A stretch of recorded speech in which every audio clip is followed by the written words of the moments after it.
So I was born in a typical Chinese family, which meant I had a lot of family members.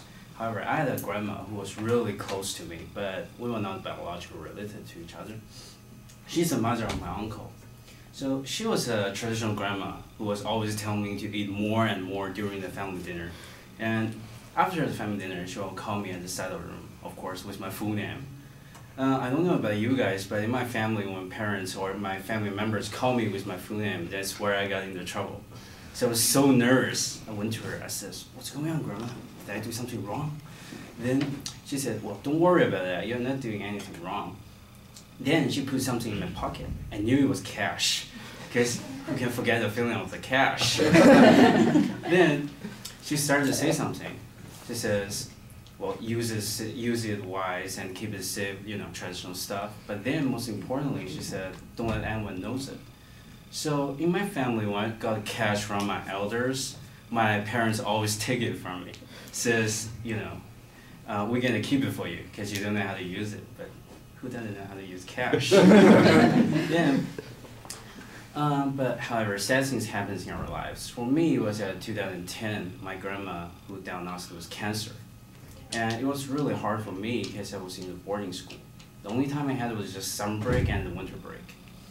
At year in 2012, I finally finished my school, so I decided to pay a visit on her because I've heard her condition was getting worse. Honestly, I couldn't even remember how I got into the hospital, but I could still remember the smell of the chemicals and medicine inside the hospital. I was so depressed.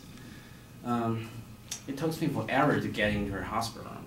And when I got in her hospital room, I was totally freaking out. I was freezed at the doorway because she looked terrible. Her whole body was swollen. Her arm and her hands was twice as my size. And all of a sudden, she looked at me. She could barely open her eyes, but I knew she was looking at me. So she tried to wave her hand, but she was so weak that she could not do that. I walked beside her, and she started to say something to me. But I couldn't hear it, so I brought myself lower, lower, and lower, just for trying hard to understand what she wanted to say. But still, nothing. She couldn't even pronounce a perfect word from her mouth. So I answered her. I said, "Yes, okay, I will," because I assume she wants me to be a good student or study hard, stuff like that, because she's a traditional grandmother. After that, I went back home. It was so terrible, so depressed. But a day after, she passed away. It was really hard because I feel so guilty because I didn't try hard enough to figure out what her last word was. And that guilty feeling is still with me today. However, after the story, I figured not trying hard enough was not a really good excuse for stuff like that, especially for special event.